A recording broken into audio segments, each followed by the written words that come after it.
Shalom, salam sejahtera buat Bapak Ibu Saudara sekalian, para pemirsa Tabur Injil yang Kristus kasihi. Sukacita, puji Tuhan kita bisa bertemu lagi dalam perenungan firman Tuhan di kesempatan ini. Saya akan mengajak kita sama-sama belajar dari firman Tuhan. Dan untuk sajian firman Tuhan di kesempatan ini, bagian firman yang akan kita baca terangkat dalam Alkitab Perjanjian Baru, kitab Injil karangan Yohanes, Injil Yohanes pasal 1 ayat 4 dan ayat yang kelima. Yohanes pasal 1 ayat 4 dan ayat yang kelima, mari kita berdoa sebelum membaca firman ini dan merenungkan. Bapa di sorga, Bapa dalam nama Yesus Tuhan Juru Selamat kekasih jiwa kami, Bapa di dalam kuasa dan tuntunan Roh Kudus, kami berterima kasih kami bisa belajar dari firman Tuhan. Kami sadar keterbatasan kami sebagai orang dosa, kami tidak mampu memahami firman-Mu dengan pikiran kami sebagai manusia biasa. Tolong kami dengan kuasa Roh Kudus supaya kami boleh memahami firman-Mu, mengerti, dan terutama kami boleh melakukan dalam hari-hari hidup kami. Jauhkan dari kami kuasa setan yang sering mengganggu pemikiran kami dan konsentrasi kami untuk fokus dalam firman-Mu. Kami minta Tuhan hadir dalam kuasa Roh Kudus. Demi Kristus firman hidup kami berdoa, haleluya, amin. Bapak Ibu Saudara yang kekasih, Yohanes pasal 1 ayat 4 hingga ayat yang kelima, saya baca demikian bunyi firman Tuhan. Firman yang telah menjadi manusia. Dalam Dia ada hidup, dan hidup itu adalah terang manusia. Terang itu bercahaya di dalam kegelapan, dan kegelapan itu tidak menguasainya. Para pemirsa yang saya kasihi dalam kasih Kristus, dari pembacaan atau dua ayat ini, dua ayat nats Alkitab ini diberi tema Yesus Kristus sumber segala sesuatu. Bapak Ibu Saudara yang kekasih, kalau kita belajar dari pengetahuan biologi atau botani, kita tahu bahwa tumbuhan, binatang, dan manusia itu dikategorikan sebagai makhluk hidup. Tapi dalam Alkitab, Kejadian pasal 2 ayat 7, manusia diciptakan dalam keberadaan sebagai makhluk hidup karena hanya manusia Allah menghembuskan nafas kehidupan. Jadi manusia disebut sebagai makhluk hidup dalam nats ini karena Allah menghembuskan nafas kehidupan pada manusia. Manusia menjadi makhluk yang hidup. Sayang sekali karena pemberontakan Firdaus, berubahlah status dari makhluk yang hidup itu menjadi makhluk yang mati. Dan dalam pembacaan yang kita baca, kalau kita perhatikan ayat 1 sampai ayat 14, merupakan suatu kisah penciptaan, ayat 1 sampai 3.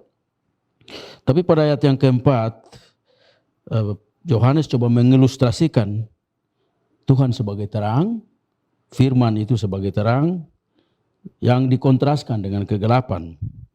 Dan Yesus adalah hidup, dan hidup itu terang manusia.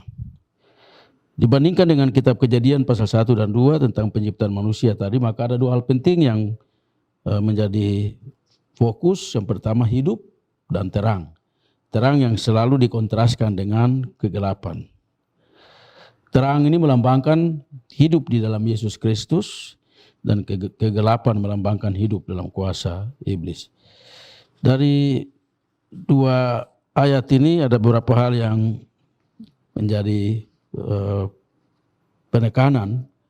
Pertama, bahwa dengan tema yang diberikan bahwa Yesus Kristus sumber segala sesuatu, maka bagian pertama yang kita renungkan dari nas-nas ini pertama adalah dalam Dia ada hidup. Dalam Dia ada hidup, maksudnya dalam Yesus ada hidup. Hidup di sini menunjuk pada hidup kekal.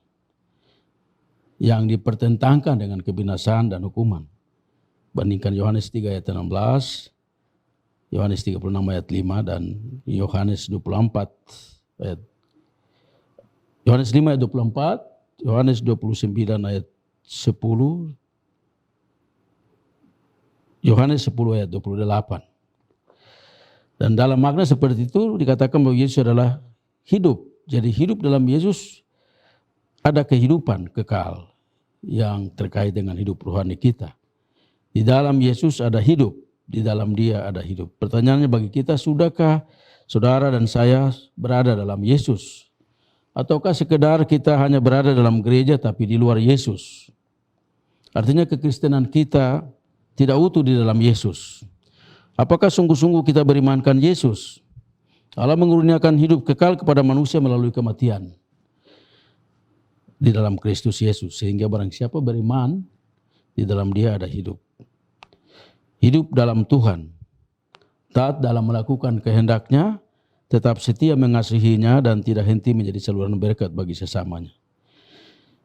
Jadi kalau kita tidak hidup dalam Yesus, maka hukuman dan kebinasaan itu menjadi bagian kita. Firman Tuhan dalam Yohanes 3 ayat 18-19 berkata-kata, barang siapa percaya kepadanya, ia tidak dihukum. Barang siapa tidak percaya, ia telah berada di bawah hukuman. Sebab ia tidak percaya dalam nama anak tunggal Allah. Dan inilah hukuman itu, bahwa terang telah datang ke dalam dunia. Tetapi manusia lebih menyukai kegelapan daripada terang. Sebab perbuatan-perbuatan mereka jahat. Jadi hidup dalam Tuhan. Kalau kita baca dalam 1 Petrus pasal 1 ayat 13-25, maka di situ kita paham, kita mendapat pembelajaran tentang hidup dalam Yesus dan hidup di luar Yesus. Hidup dalam Yesus ada 3 ciri yang dapat kita dapati di sana. Hidup dalam ketaatan dan kekudusan pada ayat 14 dan ayat 15. Hidup dalam ketakutan. Artinya bukan hidup dalam takut seperti yang kita alami dalam hidup kita karena kita merasa terganggu dengan sesuatu kekuatan. Hidup dalam ketakutan di sini maksudnya hidup itu tidak sembarangan. Hidup itu dalam kata dan tindakan harus menunjukkan sikap yang menghormati Tuhan. Hidup yang menghargai kedaulatan Tuhan. Lalu hidup dalam persaudaraan. Itu hidup dalam Kristus, dalam Yesus. Bapak Ibu saudara-saudara para pemirsa yang diberkati Tuhan. Bagian yang kedua, hidup itu adalah terang manusia. Artinya firman itu yang adalah hidup juga adalah terang manusia. Hidup yang ada pada setiap orang beriman, di dalam Dia ditegaskan secara berganda, yaitu hidup ayat 4a dan terang manusia ayat 4b. Karena percaya kepada Yesus Kristus, manusia berdosa terhindar dari kegelapan atau kematian. Yohanes sering menghubungkan Yesus sebagai terang. Kita bandingkan Yohanes 8 ayat 12, 9 ayat 5, pasal 12 ayat 34 dan 36. Karena Yesus memang menyinari, menerangi dan mengarahkan manusia. Ia telah memiliki terang yang sejati. Bahkan Yesus sendiri adalah terang itu. Terang Kristus menerangi dunia yang penuh dengan kegelapan, dan kegelapan tidak dapat menguasainya. Jadi yang ada di luar Kristus atau tanpa Kristus, maka manusia itu akan sesat. Tetapi yang ikut Kristus jadi anak-anak terang, dipanggil menjadi terang atas dunia ini. Menjadi anak-anak yang di luar Kristus, itu hidup dalam dosa. Kalau kita baca 1 Petrus pasal 1 ayat 13-25 tadi. Hidup dalam hawa nafsu dunia, kita berada di luar Kristus. Jadi mari, kalau kita saudara dalam hidup dalam terang Kristus, maka kita ada di dalam persekutuan dengan Dia. Kita memelihara hubungan itu dengan iman percaya kita sehingga kita tetap ada dalam Kristus. Bagian yang ketiga, terang itu bercahaya dalam kegelapan. Ada 2 zona atau wilayah. Zona Allah yaitu terang, dan zona iblis kegelapan. Semenjak pemberontakan di Firdaus, Adam dan Eva, maka manusia berada dalam zona iblis. Kegelapan menguasai manusia. Gelap yang menguasai manusia tidak bisa dihilangkan begitu saja. Tidak bisa diangkat, tidak bisa diusir. Haruslah datang yang dapat menghilangkan. Kegelapan secara rohani menunjuk pada manusia yang digelapkan oleh dosa dan penghukuman. Dan yang menghilangkan adalah terang. Terang itu adalah Kristus. Bila gelap bertemu dengan terang, maka terang akan menang. Itulah yang dimaksudkan Yohanes bahwa kegelapan tidak menguasainya. Gelap tidak menguasai terang. Bapak Ibu, saudara-saudara, para pemirsa Tabura Injil yang diberkati, dikasihi Tuhan. Hari ini 8 Maret 2022. Satu hari yang bersejarah dalam perjalanan Gereja Kristen Injil di Tanah Papua. Setelah 6 tahun GKI berdiri sendiri, pada tahun 62 GKI mengambil alih tugas pemuridan melalui Yayasan Pendidikan Kristen. Telah memperlihatkan terang itu bagi kita. Terang Kristus itu telah diperlihatkan bagi kita. Kita semua yang telah menikmati terang Kristus melalui lembaga pendidikan ini juga diminta untuk terus menghidupkan terang itu supaya menjadi berkat bagi banyak orang. Hari ini YPK berada dalam satu situasi yang penuh dengan persoalan-persoalan dalam memenuhi kebutuhan sebagai suatu lembaga pendidikan. Firman Tuhan hari ini yang berbicara tentang Yesus Kristus sebagai sumber dari segala sesuatu. Juga mengingatkan kita sebagai warga GKI di Tanah Papua, khususnya di Kabupaten Kepulauan Yapen. Mari kita yang sudah menikmati terang itu, jangan kita hidup lagi dalam kegelapan. Kita mau menjadi terang, menjadi sumber terang itu untuk membawa banyak orang datang kepada Tuhan. Didiklah mereka dalam ajaran Tuhan. Demikian Efesus 6 ayat 44b. Jangan simpan kegelapan dalam hidup. Karena sejauh itu kita akan ada dalam genggaman iblis. Bapak Ibu, saudara-saudara, para pemirsa yang kekasih. Demikian firman Tuhan bagi kita di hari ini. Kiranya kita terus mau menyatakan diri kita hidup dalam Kristus, hidup dalam terang Kristus. Biarlah kita menjadi terang bagi sesama kita. Dan banyak jiwa-jiwa yang masih berada dalam kegelapan. Melalui kita mereka dapat menerima terang itu. Kita semua dipakai Allah untuk maksud itu.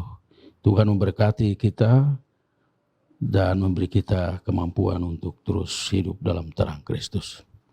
Amin. Mari kita berdoa. Bapa di sorga, kami bersyukur buat firman-Mu.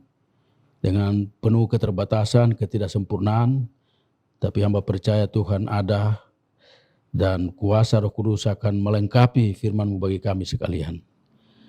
Engkau sebagai Tuhan dan Juru Selamat kami yang adalah sumber dari segala sesuatu. Ketika kami ada dalam berbagai persoalan-persoalan hidup, tantangan hidup, kami percaya Tuhan Engkau sumber segala sesuatu yang dapat memberikan kami kekuatan, kemampuan, dan kehidupan. Beri kami terus hidup dalam terang dan di dalam terang-Mu itu kami boleh melakukan banyak hal untuk mendatangkan orang-orang lain yang masih ada dalam kegelapan. Bapa di sorga, kami berdoa kiranya Tuhan terus memberkati kami baik dalam pribadi dan rumah tangga kami, dalam persekutuan kami sebagai jemaat, tapi juga dalam tugas-tugas pelayanan kami. Biarlah melalui hidup kami, orang lain boleh menikmati terang Kristus. Berdoa bagi media yang kami gunakan, media yang dipakai Tabura Injil dari Badan Pekerja Klasis GKI Yapen Selatan yang setia, terus memberitakan firman-Mu, memberkati semua yang terlibat di dalam media ini. Baik pekerja tapi juga hamba-hamba Tuhan yang terus mewartakan firman. Biarlah melalui media ini banyak jiwa datang kepada Tuhan. Berdoa bagi Bapak Ketua Klasis dan seluruh jajaran yang terus memberikan perhatian melalui media Tabura Injil.